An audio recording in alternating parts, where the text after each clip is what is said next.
This week's episode is brought to you by Miranda Kate Tabitha Bishop. Thank you, Miranda Kate Tabitha Bishop. If you too would like to become a supporter and help us make a variety of strange, spooky shows every week, please visit www.patreon.com/thewholerabbit, where a mere $5 gets you access to all our extended episodes, high-quality bonus stickers. I have a few holographic ones left, high-resolution original artwork from our Instagram, and access to our Diggity Diggity Discord server, which is full of nerds. On this week's show, we dip our furry paws into true crime for the first time to discuss the man-baby murderer with mommy issues, Edmund Kemper, discussing his mind and murderers in gory detail. In the extended episode, we continue a while longer to discuss philosophy drunkenly, but mostly just what old Ed did to mommy's head. Thank you, and enjoy the show.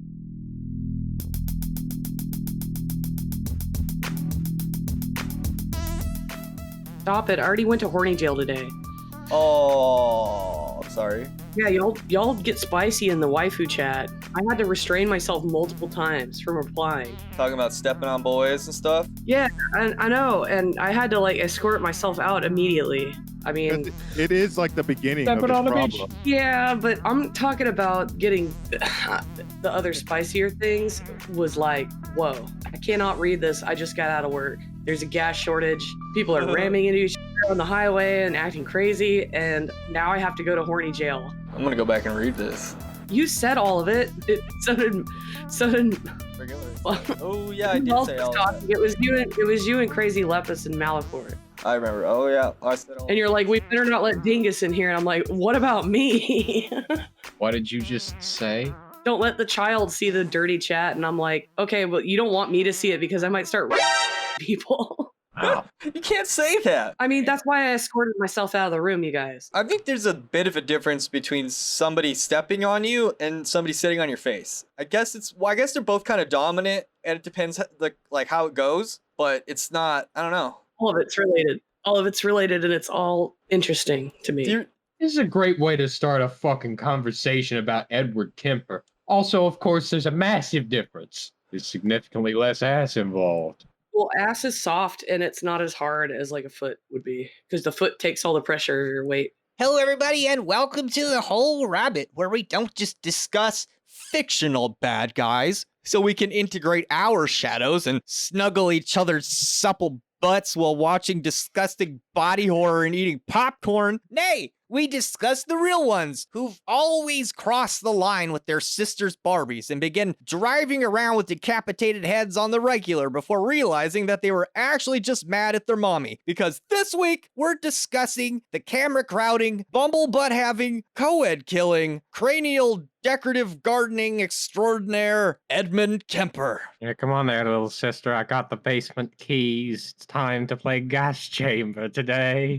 That sounds like an authentically fun game, and I may have played it once or twice myself. It's been played by quite a few people, except they usually only play it once. Could you imagine if you went through twice? Would you be feeling like a fucking champion? That happens. If they don't kill you the first time, they do it again. What game? Life? Oh, you'll understand when you're older.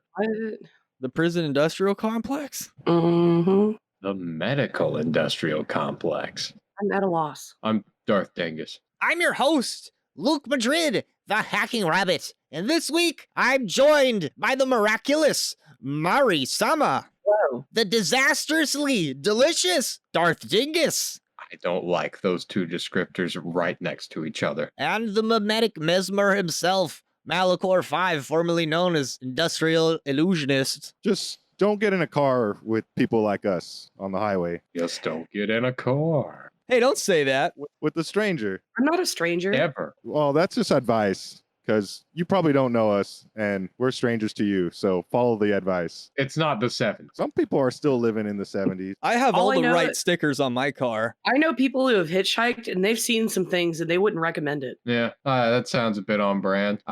They may have seen somebody like Edmund Kemper, who was born in Burbank, California on December 18th, 1948, to Clarnel Elizabeth Kemper. Old Clarnel and Edmund Emil Kemper II. His father was a World War II veteran who participated in the nuclear tests on the Marshall Islands before settling down as an electrician in California. This did little to prepare him for marriage with Clarnel, who, according to the Edmonds, made life utterly miserable. As the legend goes, she was an incessant nag, perennially defeated and contentious beyond compare, frequently denigrating the elder Kemper for choosing a profession she considered menial. Ah, how come you Mom's chose to right. be an electrician? You know you could have been a doctor or the president or something important, but You're like, no. what the Like that shit all day long. Like, what the fuck are you supposed to do better than an electrician? I'd understand if it was like he was a plumber or something and he came home with the old fucking stinky hands. But And that's electrician's pretty sweet gig, man. That's how pornos start. Yeah, look, hey, let's be fair. A lot of fucking pornography starts with a lot of different menial tasks. Usually a fucking pizza delivery guy. Well, I mean, it helps if the guy has a job.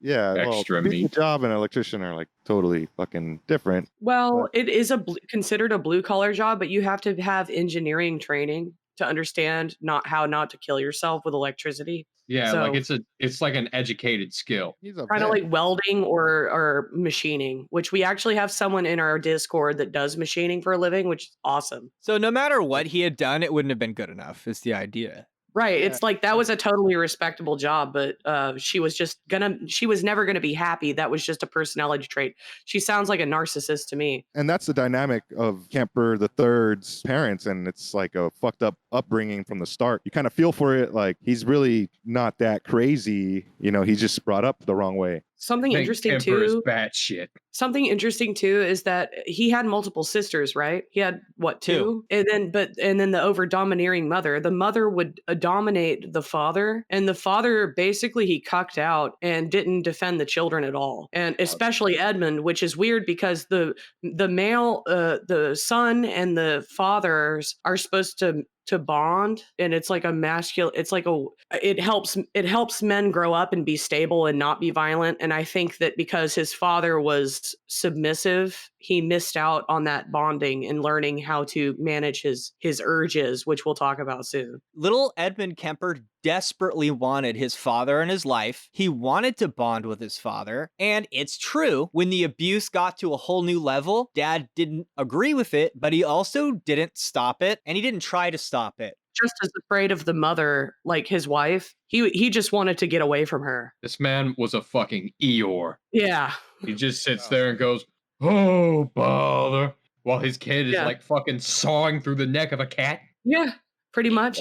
And Kemper's like, "Hello, father. Look what I can do." And he's like, "Oh, it's been a long fucking day." It's my Until your mother gets home. Like a really fucked up sitcom. yeah. It was wait till your father gets home, but this is like an inversion of it. Oh, Or don't it's let a your mother fucking see laugh that. track.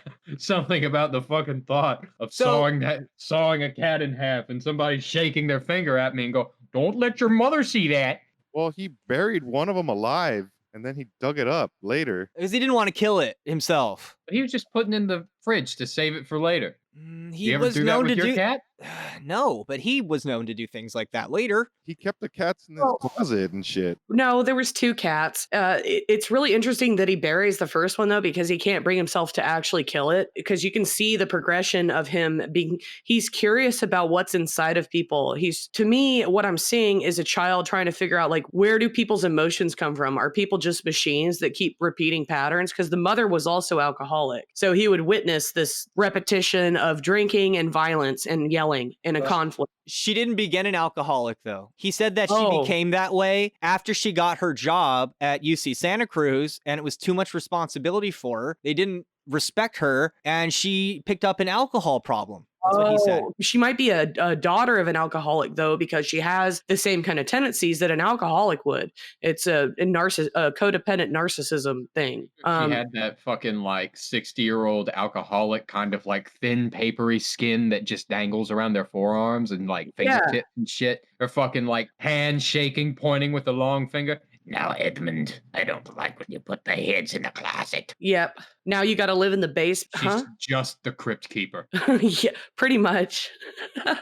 Okay, so the first cat he buried and then dug up and dismembered, right? And looked at it. Second one he actually did kill. But it was a replacement cat, and one of the sisters that he envied, the cat bonded with her, so he murdered that cat. It was interesting, and you'll see like a lot of serial killers that prefer women as their targets. As a kid, they'll choose cats to murder because cats are kind of seen as this female kind of symbol, Yes. psychologically.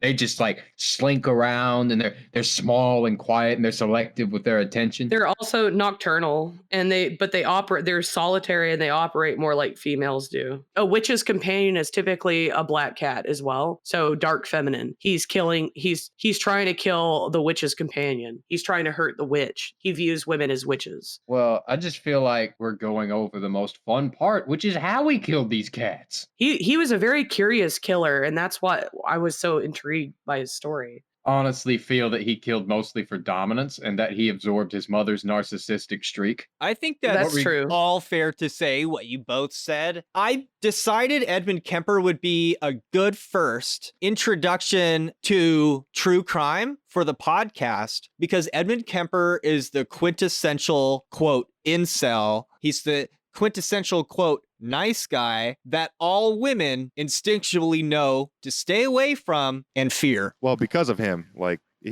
looking back on it, it's like, yeah, this guy's typical like case of watch out, this guy might fucking kill you because he's in our history books. You know, we get to look back at his actions and know this like a pattern that seems to occur in psychology or whatever you might want to call it. He helped psychologists, and we know this from the popular Mindhunter series.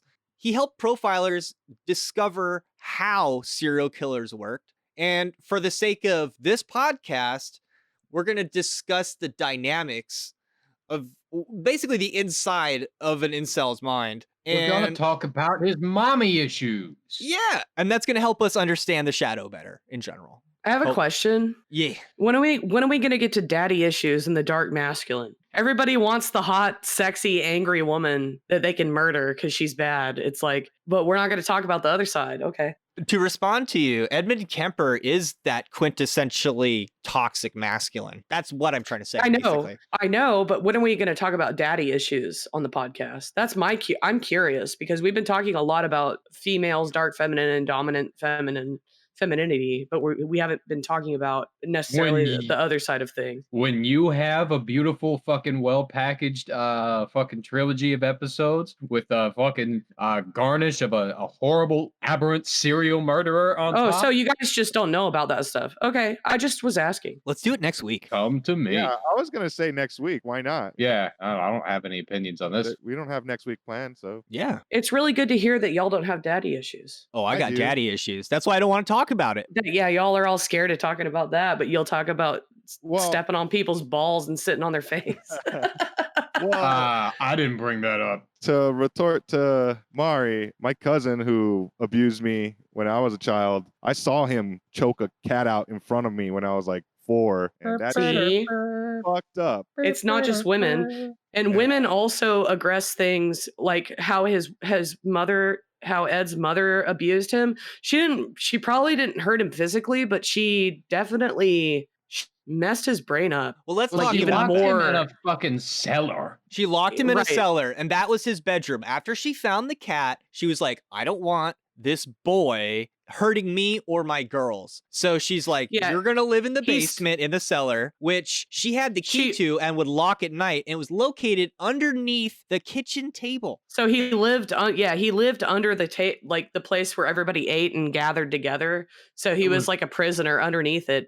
But like she found the vivisected cat with the brains smashed out in his closet because they had probably smelled it. And then she just locked him away like he was an animal monster. Instead of asking him, what's wrong with you? Why did you do that? She just started treating him. She would call him a circus freak because of how large he grew too. And I'm like, she's dehumanizing her little boy because of the way that he acted out. There's something that's kind of funny about that too, because he basically reenacts his trauma upon his victims, particularly the corpses, right? When he fucks a corpse or when he fucks a corpse's head, which is usually the thing that he would do specifically. He'd call it, quote, humiliating the body, unquote. His mother would fucking taunt and humiliate him in front of her friends and their family until he just turned red and started to mumble. That was Yeah. the norm. She would do that He in front of his also- friends too. He also noted later on in his life that when she did yell at him, he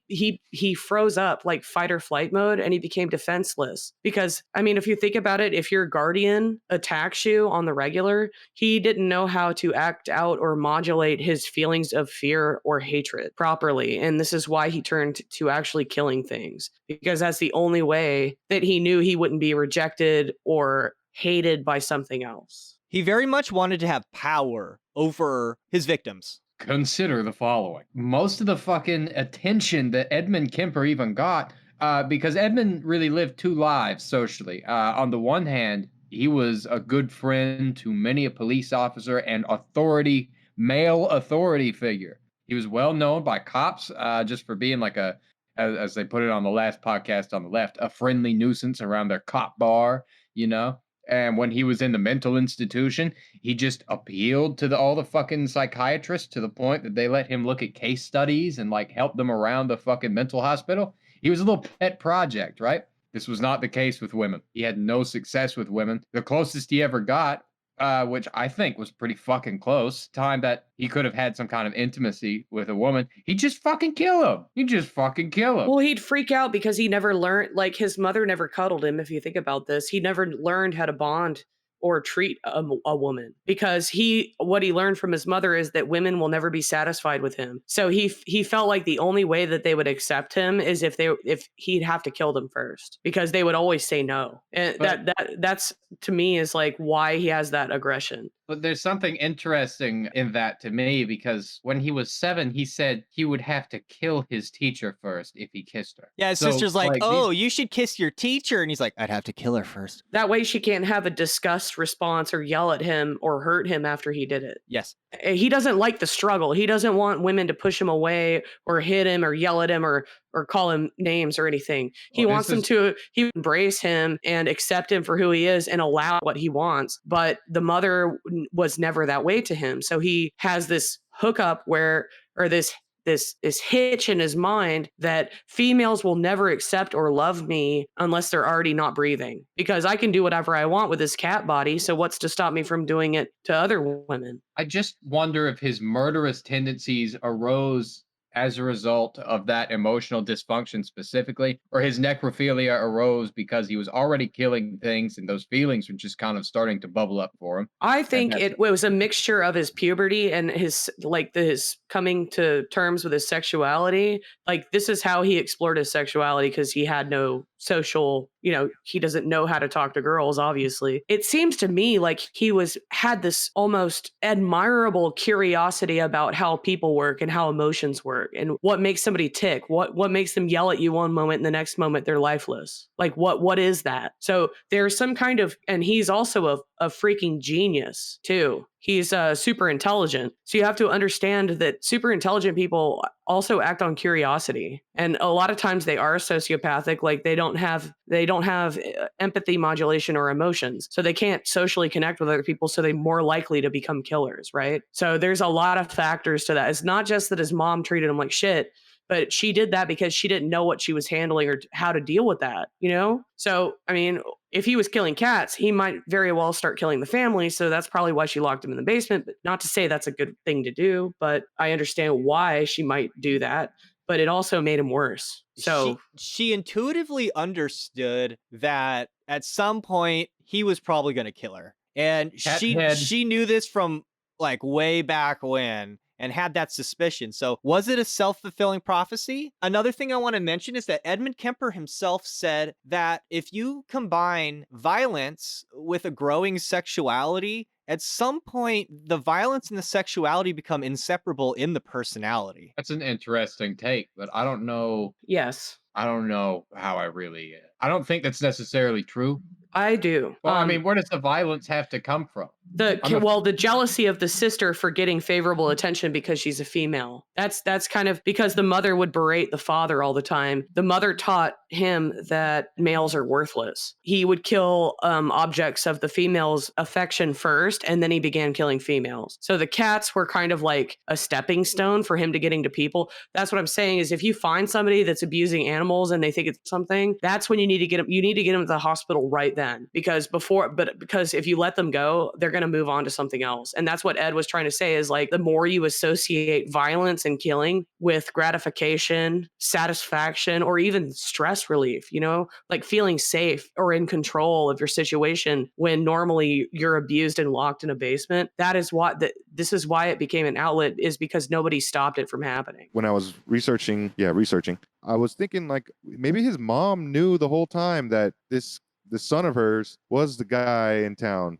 doing all this fucked up shit. Ed admits that he was doing it to hurt her. He felt embarrassed in the sense that it seemed like he was going behind her back and like doing something messed up because he didn't have the courage to face her himself, which ultimately led to him killing her, which is what she thought he would do the whole time. Now, there are some similarities between Edmund Kemper and some of the fictional bad guys we've spoken of. Because Edmund Kemper was so intelligent and spent so much time in institutions, he has been working with police and doing interviews and attempting to advance a human understanding of what a serial killer is, because at the time, they didn't have even a verbiage for this. Edmund Kemper was one of the first people that profilers began to open their minds with and begin to understand the mechanics of what make a serial killer. So it stands that he would inspire some of the greatest fiction that we're interested in. He's like Hannibal Lecter in the sense that he's ridiculously intelligent. He has an IQ somewhere between 120 and 150, depending on who you're talking to. He does interviews with the FBI to help them solve cases. And in Silence of the Lambs, the antagonist, James Gum, was a former lover of Hannibal Lecter's last victim, Benjamin Raspel, who had confided in the doctor for therapy. And you learn that Buffalo Bill, as a child, killed his grandparents and was abandoned by his alcoholic prostitute mother. Many people say that this was inspired by Edmund Kemper, who killed his fucking grandparents. He killed his grandparents. It was fucking brutal. Like, actually, No. just kind of sick. Not me, man, Pawpaw. He shot her in the back of the head and then spent hours just kind of poking and stabbing the body. And then he said, because he kind of has like this self-righteous moral streak that we'll get into later. I do think that there are some things that you might even consider good in Edmund Kemper, but still, his fucking the grandfather starts coming to the door and he's like, "Oh shit, well, I better hide my shame. I'm just gonna kill him because he couldn't. I'm gonna kill Grandpa because he just couldn't bear the sight." I think really that was all about him hiding his shame. It is because he didn't want Grandpa to disapprove of him either. So he did the same thing. To avoid disapproval from someone, he would kill them. That's interesting too, because he definitely did appeal to authority figures for their approval, even in the psychiatric hospital. And it's like he does these interviews, and then every time, like sometimes after the interview, you may see him do like a cute little pose for the thumbnail, Like he's got a fucking ego on him. You know why he was sent the attention? Do you know why he was sent to his grandparents' house? Didn't he like develop a crush on his stepmom and kept spying on her and shit? Look at her boobs. And then the dad's like, "This guy's great." And the mom's like, "I told you, dude. I told you about him." Yeah. And then the dad's like, "Yeet." Right to the grandpappy's house. And then as soon as the mother found out, she called the father and is like, "What have you done? They're in danger. You have to go get him out of there." Probably like the first the time mother knew. Yeah, she called him up. Time this woman has talked to him in years. Yeah, it she makes called me him sick. Up. It makes me sick that she knew that he's a danger and won't get him help. She just keeps pawning him off on somebody else and expecting them to know what to do. And then all of a sudden, 5 minutes later, she's like, "Oh wait, you can't leave him alone with them. They wouldn't know what to do." It's like, yeah, bitch, but you just threw him at his dad without telling him all this stuff. So it's because she wanted to keep him in a box so she wouldn't have to experience the shame of having a circus freak son. That's the thing, is he went through puberty, he got tall as fuck, and then he wanted to do Boy Scout stuff. He wanted to go outside, he wanted to shoot guns, he loved driving cars, He wanted to do No boy daddy. stuff. Yeah, and no he, daddy. he Hung out with the cops. idolized his daddy, right? He wanted his daddy so bad. And then he's He like, threw him out. that's the thing. His mom didn't throw him out. He left. He's like, I'm gonna go and be with my fucking dad because you're a bitch and I love my dad. And my dad's a hero. And then when he shows up, he's like, my dad married the hottest woman I have ever seen. I want her so bad. And he spent all this time lusting after stepmommy, and then stepmommy's son, right? His presumably stepbrother. He chases him out of the house with a hammer. And he's like, oh, I guess I can't be here anymore. And then that's how he ends up at grandma's house. They're having a fight over breakfast one day. And he's like, I can't take this shit anymore. And that's when he blasts her. And so I started blasting. So I started blasting. What is that from? I fucking remember that. Fucking Always Sunny in Philadelphia. It's Danny DeVito's character. And he's like, so anyways, I started blasting. And he has his like fingers out. On the fucking news. I remember this episode. So after he kills his granddad, there's always blood on the driveway and on the doorstep, wherever it is. And he's like, oh my God, somebody's going to see this. And he said later that if he had been in a city or somewhere that was populated and he had done the same thing, he would have just started shooting. Like if people had like come up to notice, he was just like gone out shooting. But in this case, this is the first mass shooter potential right here. He admitted that. He said that he would have gone out that way many different times if he had been like walked up upon, or if he had decided to do this in a city. That's how he would have gone out, is what he says. Now, wow. So he freaks out and he's like, I just killed some people. Fuck. What do I do now? So he like starts hosing down the driveway and the grass, and he makes it look all nice out front. And he considers what to do for a minute, and he doesn't know what to do. So what does he do? He sits down and calls his mommy, the person he hates the most. Jeez. And his mom's like, you know what? I killed your mom and your dad. No, it was his dad's It was mom. the dad's mom and dad. She doesn't really give a fuck, does she? No, she was. But she was knew probably what happened. She's like, oh, that would have been me. She was like, go pick me up a pack of Virginia Slims and meet me at the nearest mental detention facility. Be sure you get the green pack. Mommy likes some menthols. I gotta cut mommy open. See up all this, free up all the cats in there in her chest. Maybe oh my one of gosh! them to be for me. I'm Ed Kemper. Ed Kemper, Rain Man.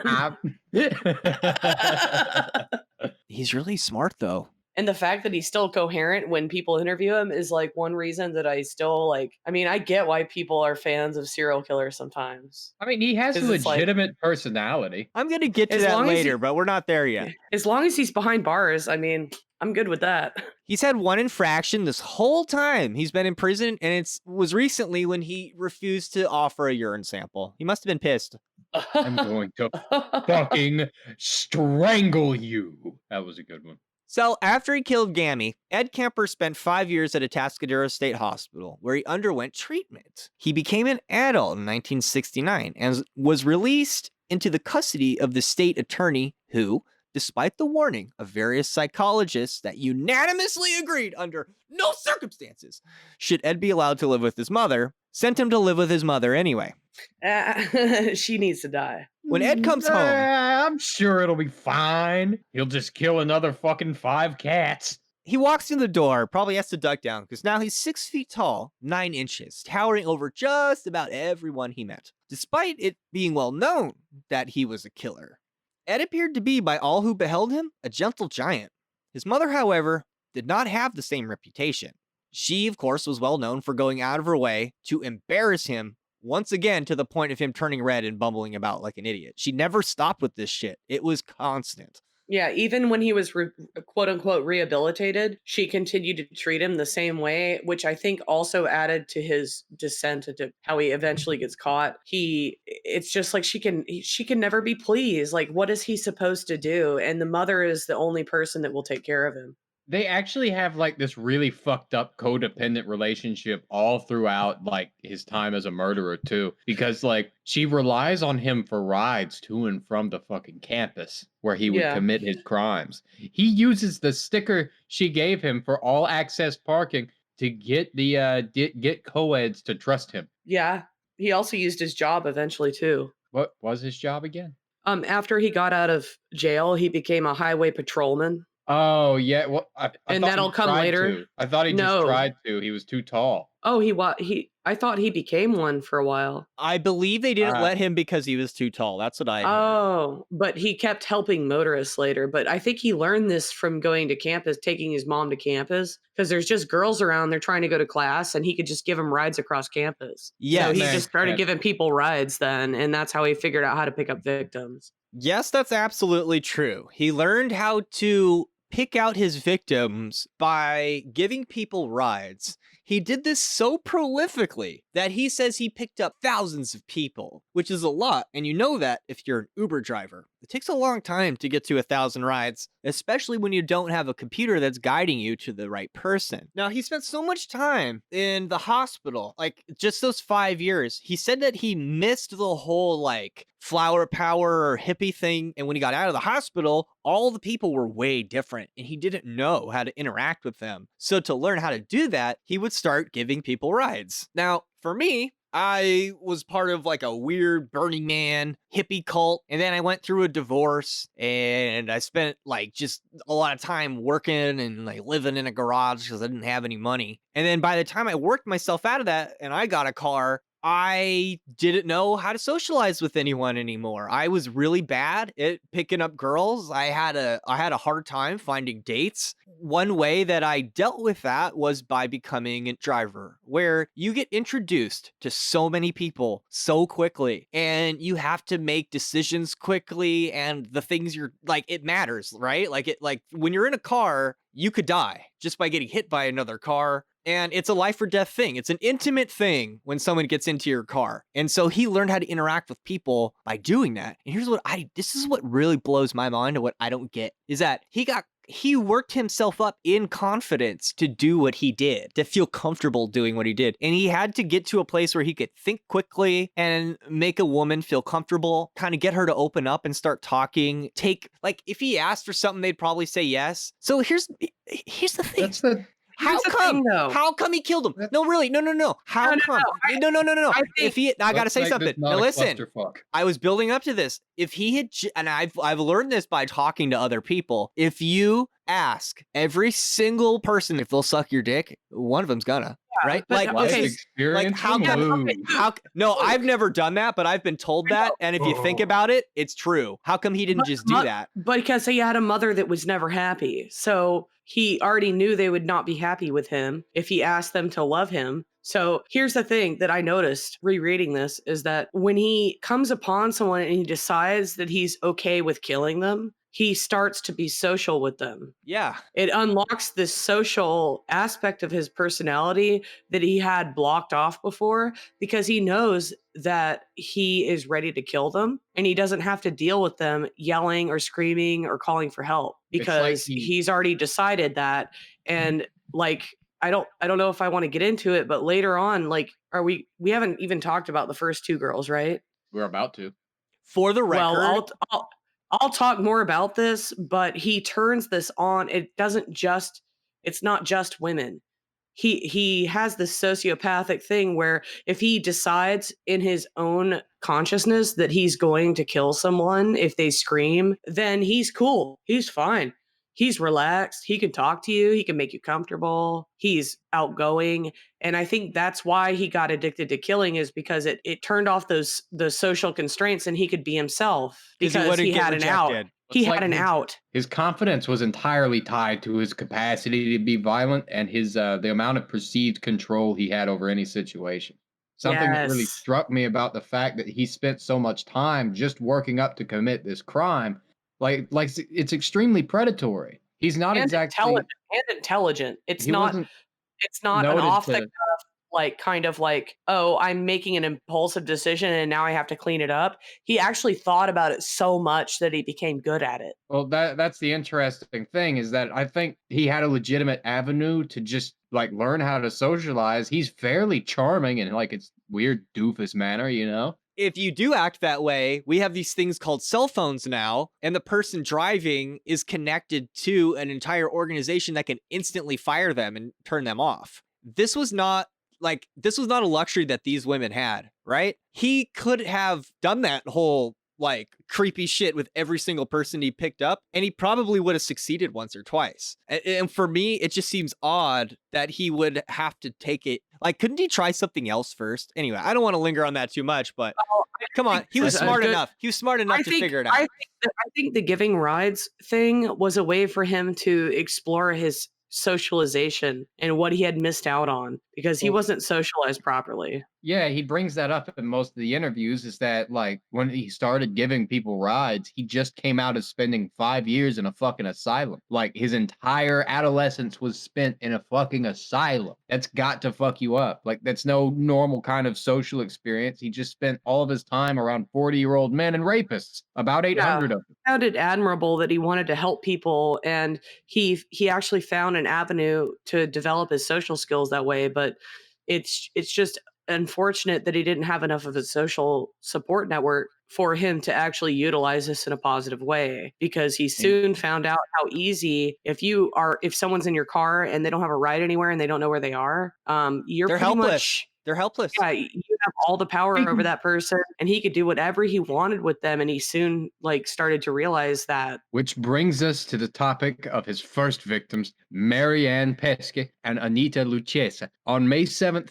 of 1972, Ed Kemper set out in his new car that he attained by making insurance claims against 2 bikes that he had crashed prior, because you can't ride a fucking motorcycle if you're 7 feet tall, and began pursuing for would-be victims. Marianne Pesce and Anita Lucchese were roommates looking for a ride to Stanford University, about an hour away. After some time, however, the 2 girls began to realize that their driver wasn't exactly going in the right direction and began to panic. This is interesting because one of them was actually an experienced hitchhiker and the other was naive, and he brought in the one who was naive, who trusted him immediately, to get the more experienced one who was suspicious about entering a car with a man who drove a coupe, which kind of just traps you behind the back seat, you know? You can't because get out. her friend got in. Yeah. Mm-hmm. Ed, who had been flirting with this action for quite some time as he was picking people up and preparing for this, produced his gun very quickly and informed the roommates that he intended to bring them to his apartment to rape them, something that I didn't know about until now. But Kemper knew that once he had a witness on his hands, they were as good as dead. Having stated his intentions, it must have confused Marianne to hear him apologize in embarrassment for grazing her breast with the back of his hand while he was handcuffing her to the back seat, killing her but moments later after throwing Anita Lucchese into the trunk. She pleaded and begged and attempted to talk Ed out of killing her, but he forced a plastic bag over her head, which she bit through, and he began stabbing her with a dull hunting knife that he had named the General, which he had attained from a pawn shop earlier. He didn't get the General yet. The first time he uses that is on Aiko Ku, and part of the reason he did was because the knife he used in this killing was not sharp enough. Okay, it's kind of like trying to kill somebody with a Walmart machete, but it just bends over their shoulder blade. No, it's literally like trying to kill someone in Silent Hill 1. Fucking bonk him with the wood over and over again. Anyway, my fucking screen blacked out, and I have to find where I was reading again. Okay. All right. Sorry, minor technical difficulties. Okay. So he began just fucking poking holes in her with his fucking dull-ass hunting knife that he attained at a pawn shop earlier. It did not break her clothing or skin at first, but he eventually succeeded in slitting her throat. Imagine just having a dull chunk of metal dragged across your fucking neck until it splits you from ear to ear. He claimed that she died fairly quickly after this. She just kind of passed out. Ed was astounded how difficult it was to stab somebody to death. He had hoped it would be more like the movies where they would just fall over dead. He described them as having leaped to death. Nervous, he began to retrieve Anita from the trunk, telling her that he had beaten Marianne and that she had better go help her, before clumsily stabbing her to death in a similar manner and throwing her in the back of the trunk. As the trunk slammed, Edmund began to panic, worried that he might have. It's my favorite part because I do this all the time. I do this all the fucking time. Just read this. Edmund began to panic, worried that he might have locked his keys inside with the dead girl and unable to find them. Edmund began to flee the scene on foot before collecting himself and checking his pockets. He found his keys in his back pockets, which in his interview he remarked, "I never put my keys in my back pocket." On the way back to his apartment, he was pulled over by the police and experienced a rush when he was able to keep his cool and get off with a warning, positing that he was prepared to kill the officer as well if he were to force open his trunk. Imagine for somebody like Edmund Kemper, who, like, no doubt has been struggling with, like, low confidence and low self-esteem his entire life, to literally get away with murder after being pulled over by a police officer. Imagine what that would do to you. That's what I was touching on earlier, is that as soon as he acknowledges that he was willing, like as soon as he decided he was willing to kill the officer, he was like, "Oh, hey, dude, what's up? I Oh, yeah, am here's my God." license and registration. What's the problem, officer?" Like remember how he panicked so hard? I've had panic attacks and I can't find my wallet or keys. Mhm. And I go in circles, or like I can't find my glasses and they're on top of my head, or my wallet and keys are like in the last pants I wore. So I it's do that like, shit all the time. but the fact that, like, as soon as someone comes onto the scene that might judge him, he has his social mask just flips on his face like nothing. But he has to have somebody looking and giving him attention, and he can cool down. And the fact that he panicked after he killed them, it's like, okay, dude, your keys are in your pocket, chill out. But he was panicked until the officer pulled him over, and he could chill out then. Yeah, he It's- said he made a lot of like really amateur mistakes in the first couple murders, and he should have been caught like long before he I feel turned like- himself in. Right. And I think that, like, because I have panic attacks a lot, and I've experienced a rush before too of adrenaline, and I cannot deal with it. When I'm panicking, it makes me non-responsive and stuff. But like the fact that he was able to like compose himself, the only reason he was able to do that is because he decided he was going to kill that man. If he had to. Mhm. Right. Right. But that's the thing, is that was his His that was the safety utilization net. of violence for confidence. He needed the safety net of power over somebody else, over somebody else's life. He needs that in order to communicate and be social. That makes sense. That's a great point. So With his- everybody he speaks to and bonds with is a potential victim, because if he's open that way, he's already written you off in his mind. He feels that he can control you, yeah. I mean, it's like with the cops in the jury room. He just talked them up so that they would never suspect him. Now, with his roommate out of town, he had the apartment to himself, where he moved the bodies inside, wrapped in blankets. He placed them on his bed for pictures of their dismemberment. Ed savored the process by pausing throughout to enjoy himself with the amputated parts, which he placed in bags and buried in shallow graves in the mountains so he could retrieve them later. He held on to their heads for longer, though, frequently violating them and keeping them tucked away in his wardrobe for safekeeping. And may I say, thank God for the fleshlight. There's so many less of these creeps violating decapitated Yes. heads now. Amen. Yeah. Man. By the way, this is just a repetition of the first time he physically, with his hands, ended the life of the cat. So he's repeated the ritual with these first two girls, and this was just practice. So after this, he's going to start experimenting and branching out with his technique. He even said it was like part of his heritage. Like Vikings used to carry the heads of their enemies around. That's how he saw. Hinga dinga durgan. That was his trophy, right?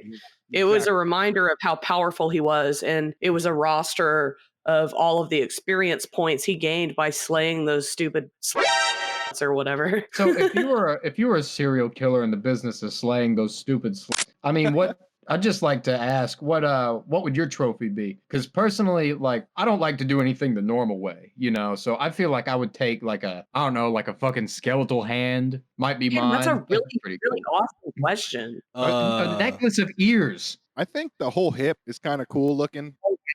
The hip is definitely cool looking. It kind of looks like underwear too. So it would be like a good calling card for somebody like Edmund Kemper. If I get He can wear really it on his lucky, there's a decent chance that I have escaped with a pair of underwear. I don't keep them anywhere in particular. They just kind of end up like lost, and then I find them randomly. I'm like, oh, I got laid Don't care to once. hold on to the undergarments. I would probably keep shinies like jewelry or like glasses or something like that. What if you only killed people with glass eyes and you had a collection of their glass eyes? That would be hot. That would be sick. But I actually prefer glasses, so I would only kill people with glasses on, for one thing. But 'Cause I it would take remind me of that librarian who shattered my pride. if I had to take an internal part, I'd probably take a vertebrae or like the coccyx bone. Ooh, that's a good choice. Or- the tailbone's a little too close. Or the xiphoid process, like the sternum, like the whole Mhm. sternum of your rib cage, like the front solid part of your rib cage and the little yeah. pointy bit on the bottom, that or your tailbone.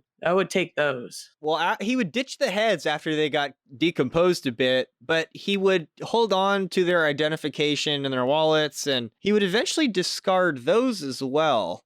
It's evidence, you know. If you have jewelry in your house, though, or a pair of glasses, that's less incriminating than, you know, somebody's wallet and their ID. Well, he has this classic toxic masculine idea that women are just a collection of body parts. He described killing them as essentially evicting them from their bodies so he could use them however he wanted. He didn't want to Oh. deal with the personhood of somebody else. He wanted to basically, gosh, somebody should have given this guy a sex doll when he was a kid. He could not love somebody that was still alive and that still had a personality. He needed to be able to control them entirely. It's a lot like Dahmer. But that's the thing, is he learned this from his mother, is that any kind of personality or person will always reject him and he'll never be good enough for them. How could you stick your dick inside something cold? I just don't get it. Hey, man, Micro- I mean, it may be cold, but after a few days, it's a lot wetter. Ugh. Yeah, God, I can imagine that. Like, I can imagine that you could probably just rupture a few things fucking a corpse. Just, after it sits there, like, ferments for a few days. Oh, Lord. Talk about a real goo girl, huh? Having flashbacks to what does abject mean? Having flashbacks to the last time you fucked a corpse? I love you so much. Yeah. Okay. Should I read something, or do you want me to wait? Luke? yeah. Yes. Okay. I'm going to talk about Akiko Ku, which is like my favorite name ever. Akiko? Aiko? Aiko, Ku? Oh, Aiko. I'm used to Akiko. Aiko Ku. That's This fun. is like a great photograph of somebody, too. It's a shame she's dead. She was I a know. ballerina dancer. She looks Japanese to me. She was trying to- also 15. Don't get any ideas. No, but she was, a dancer. She's, nice. Yeah. girl. Not like partying or anything. She's 15. No, yeah. she was a good girl, and that's what's sad. So in September of 72, he was determined to kill again, and he picked up Aiko Ku from a bus stop, and she was on her way from a dance class that she had attended. He was surprised to discover that she was only 15, but this did nothing to dissuade him from picking her up. At one point during the abduction, the self-described bumble butt okay. Big old bumble buddy. But that's great. I'm gonna have to use this. That's what he At called one, himself. did he really? Yeah, he said he was a bumblebutt about killing people in this case. Well, I wanted to be a highway patrol man, Dude, but I it's just like got there's a some- bumble butt. I look like a bear swallowing a unicycle. I just love this. I love that. He made that word. That is so beautiful. Okay, anyway. He had a personality. Oh my God, that was so adorable. Bumblebutt, I'm using this. At one point during the abduction, the self-described bumblebutt, Ed Kemper, actually did lock himself out of the car this time. Oh, really? But this time, she was alive inside the car, and actually his loaded pistol was sitting right next to her. So his plan was pretty much foiled at this point. God only knows what he said to her through the window, or he eventually convinced Aiko to unlock the doors and let him back inside, He which fucking stripped his clothes off and started beating on his chest on all fours like a gorilla. which really sucks, because in this age, if she had a cell phone, she could have had the police there. And a So, funny video for Instagram. oh, totally. Like, let me in, Aiko. I just want to kill you. I just want to kill you and fuck your head. Get out of my car now! No! So once I he don't got think back he did in, it that way. I don't think he did it that way. See, this No, is what no. blows my mind is whatever intelligence he used to get her to open the car to let him kill her. Why couldn't he just use that to get laid in some other way? It makes no sense. I don't know, Right, because he 'cause thinks he's a they're always predator. going to say no. I genuinely think that there's also like some kind of deeper like predatory instinct going on with Edmund Kemper. Like he's a natural born killer, you know. I think he doesn't like courting. He doesn't want to wait. He's also impatient. It seems like he has low impulse control, which is Fucking- something yeah. that narcissists have low impulse control. They just want to, they're like, oh, I can just game the system because look, I've opened it up and I've figured out all the parts and how it moves. So I know how it works now. Here's the fascinating thing. I know that for his personality scores, despite him getting away with so many murders and like taking the time to get better at what he was doing, he scored very low on trait conscientiousness, which would be like your organization, your ability to plan things out. He wasn't a planner. He He just tried. kind of developed his skills to the point where he could use them. Like there's something very animal about that to me. That's kind of like how I work because I'm a daydreamer. I'm one of those people who are absent-minded and I'm very visual. So I create my own world that I live in. But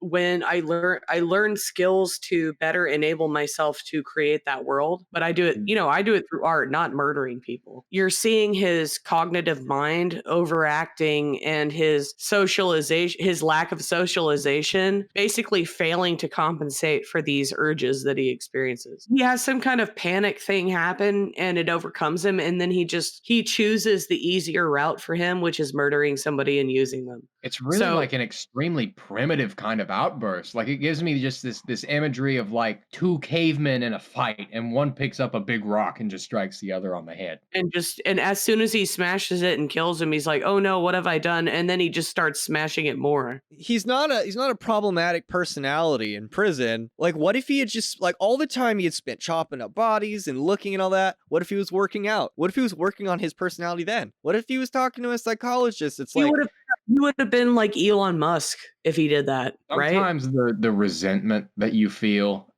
towards somebody when you just can't forgive them is so strong that it drives you to do these things. And he could be also disassociative or schizophrenic to a point because these are all rituals that are repetitions of he is too afraid to confront his mother to kill her. So he repeats this process over and over and over again because he's a coward. He's tearing himself down. This is not a positive process. This is not a positive way to channel this kind of energy. The mother would goad him and torture him and lock him in a room. He had no boundaries. He was an animal. He was raised as an animal.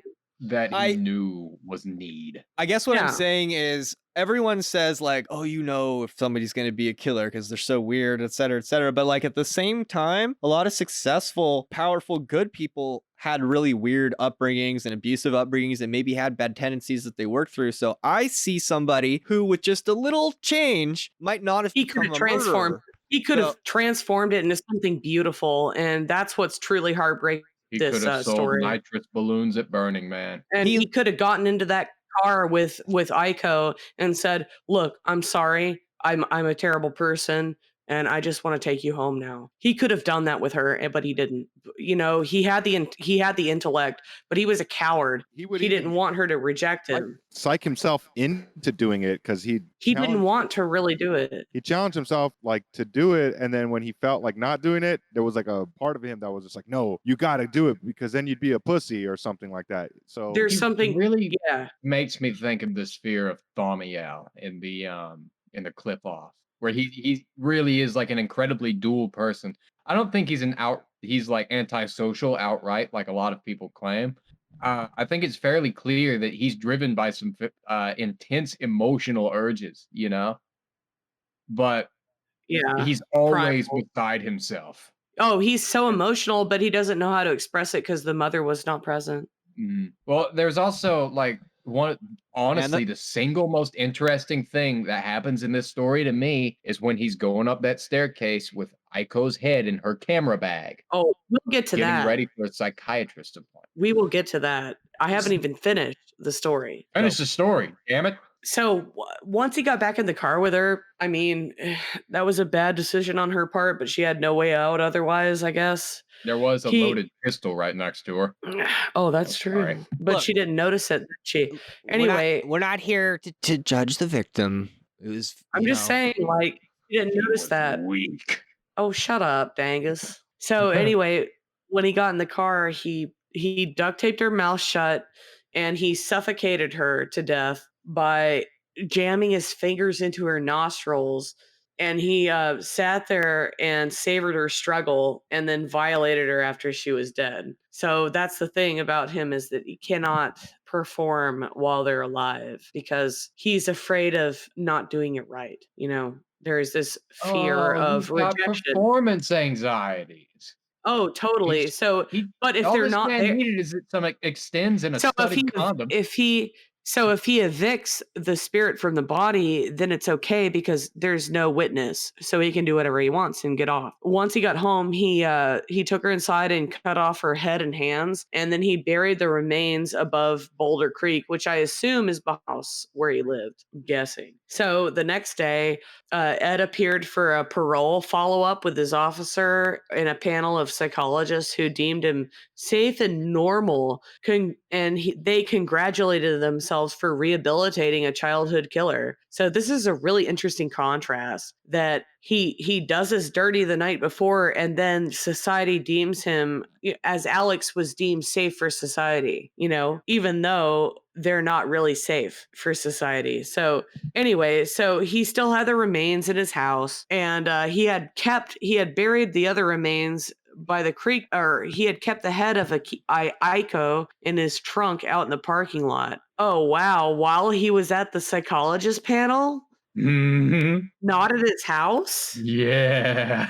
That is dirty. Awesome. He had the That is a head bad boy.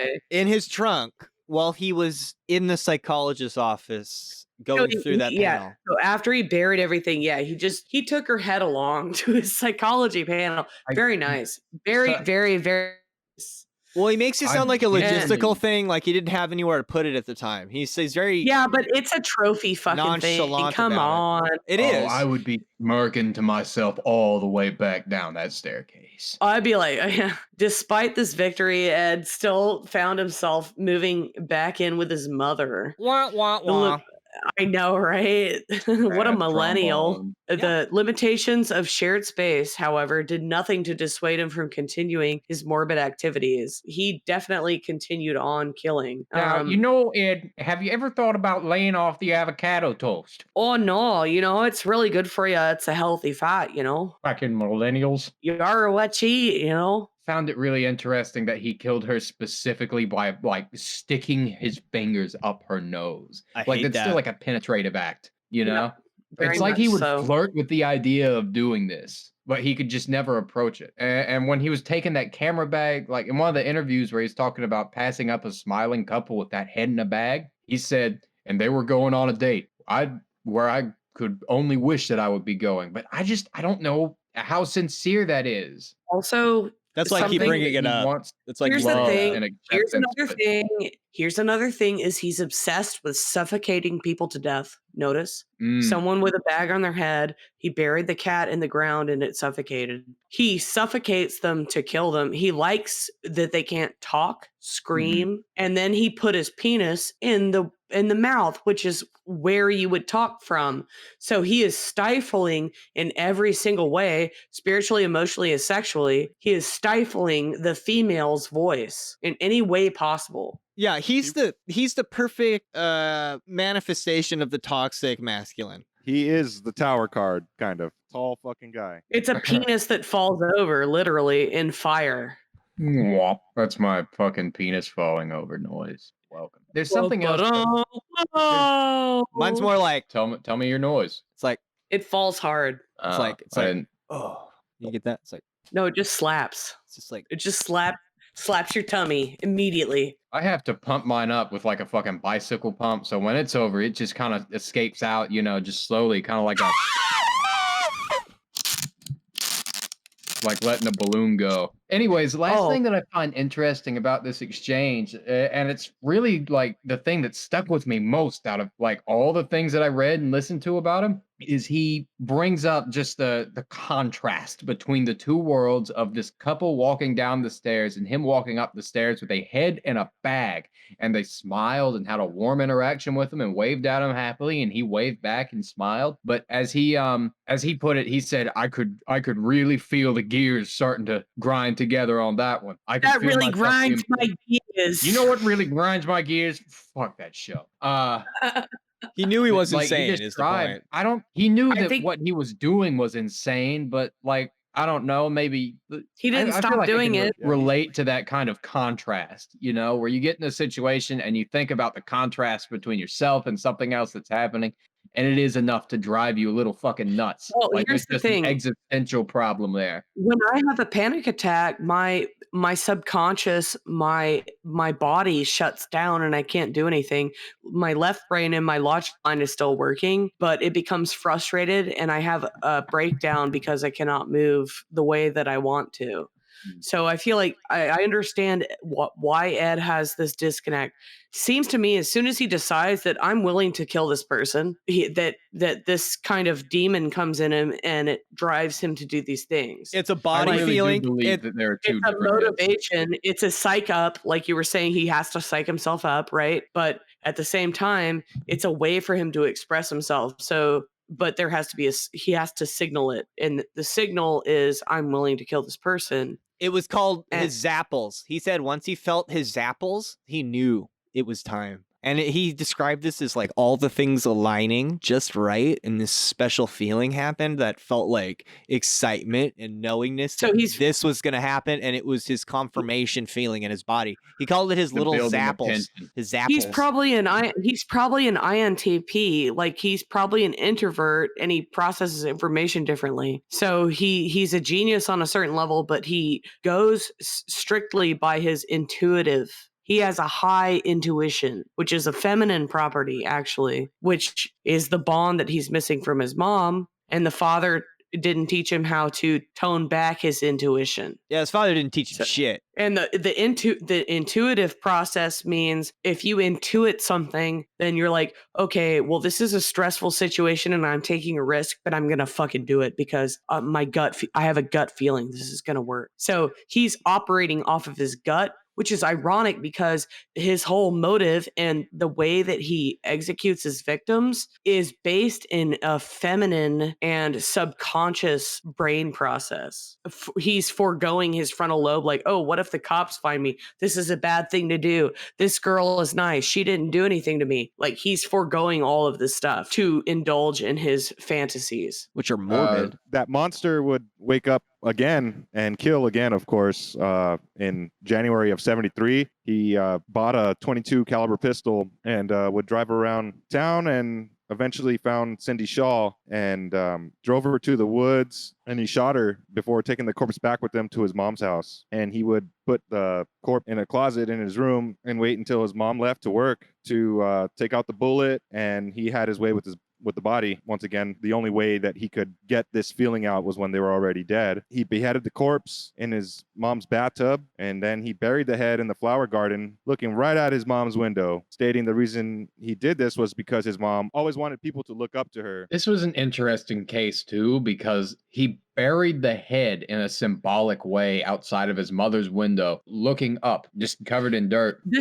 Here's the thing: is I feel like it's an ironic ritual to honor his mother. He's honoring her ironically in It's a way. sarcastic. He's peeing on her. He's done an admirable ritual with positive words and inflect. Like, this is like, oh, she wants people to look up to her. So he pisses on that and inverts it. He's hexing her. He says that this whole thing he's doing is passive aggressive, sneaky bullshit to get back at his mom, which is the reason he felt ultimately he had to kill her. By the way, that's a feminine way of processing anger and aggression. FYI. Here's one more fascinating thing about this particular victim too, is that he would state on multiple occasions that he did have kind of like an imaginary girlfriend relationship with this head. This head, which was probably more closely associated to his mother than any other murder in particular. He chose this one to insult her with. Okay, so moving on, we have his next victim, Rosalind Thorpe and Allison Liu. It would be less than a month later when a harrowing fight between Ed and his mother triggered another murderous outing.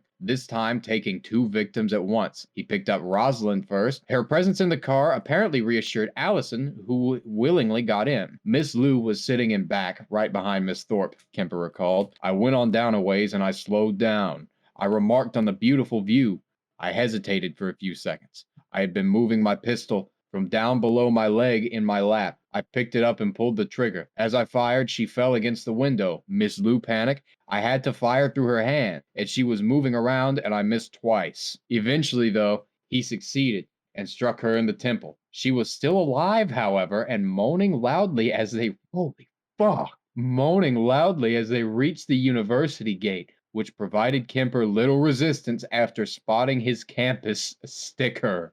Apparently, Ed wrapped his victims in blankets, explained that they had gotten drunk at a party and he was taking them home. The guard apparently accepted the story, and Kemper decided that he was as good as invisible. It was getting easier to do. I was getting better at it. At this point, it was clear that Ed was becoming more comfortable taking bigger and bigger risks, decapitating the bodies in the parking lot view of his neighbor's window. Ed muses on this during his interviews, how easily he would have been caught at this point, but he continued and brought the decapitated bodies inside to enjoy them while his mother was home, removing the bullets and discarding the body parts next morning. It almost reminds me in a weird way of how, like, when I started smoking weed, after a couple of months, I would smoke it in more and more public places, just to Yes. kind of get the rush of doing something bad in public. Except too. instead of smoking dope and chilling out, he's fucking corpses and cutting them Yeah. up with a hacksaw in public. There's a difference between What a screwing shame. your girlfriend on a tree in a public park and murdering a random girl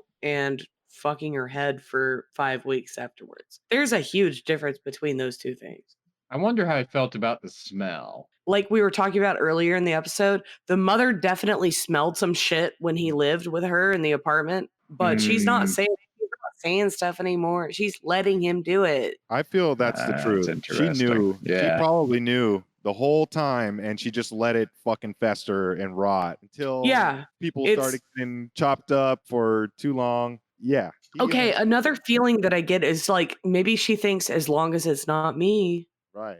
Are you guys saying you think Clarnel knew? Yeah. You think I she- think you she- think Yeah. knew? Yeah. Mama knows. You best. never forget the smell of He's rotten doing, meat. and also he did that. He keeps doing it with humans now. She knows, and if he keeps it in his closet, she doesn't go in his room, obviously, because I she mean- knows he's weird as fuck. I feel Moms like after you get Full energy. They just know what their children are up to for some fucking crazy reason, Like, She's the kind of person that gets a disease and hopes it goes away and doesn't pay attention to it. and then but- sends money to a televangelist. But she continues being negative, so it progresses worse and worse, and eventually she becomes a victim. I feel like we're Just, being like, kind of one hard last on thing mom, this. but Should she we did save keep him that in the for the- basement. She also let this continue to happen without nursing, loving, trying to understand her son, or getting him the help that he needs. When he came back from the hospital, he was having a job, he was being nice, he was being friendly, he was doing everything right, and she kept calling him a circus freak. What is he supposed to do? Like, she rejected him no matter what he did. There was no way that he could attain love from his own mother, and that's why he went on to hurt women. Like, this is totally linked. And Before the fact we- that she feels guilty because she could never be it. She also knows she's not a good mother, but she also gave up. You know how like Ed realizes he can have this kind of control over people, so he gave up being nice and started killing them for fun. Well, So this is at a both of them- time. both like, of them have committed that sin of like, I don't give a fuck anymore. she Luke? was also an empowered woman that was working to attain her goals and was working herself to death. But also, But But you know the- what? You know what? Hold on. So her husband was never good enough either. So who's good enough for her? when questioned in an interview as to why he decapitated his victims, which he did in the parking lot the first time with a pocket knife, he explained the head trip fantasies were like a bit of a trophy, The head is where everything is at. Brains, the eyes, the mouth, that's the person. I remember being told as a kid, you cut off the head and the body dies. The body's nothing after the head is cut off. Well, that's not quite true. There's a lot left in the girl's body without the head. Thank you, everybody. And if you want to hear the rest of this episode, you are going to have to exchange $5 with me at www.patreon.com/thewholerabbit, where that $5 gets you access to all our extended episodes, bonus stickers, and access to our Discord coven, where we do very strange things with very strange gifts. And if you come, well, you're gonna get Don't some. say that. I Hang got on. the whole deal again. Hey, wait. Do we really want to exclude the murder of his mother from the main episode? Thank you, everybody. Eat carrots and shoot lasers.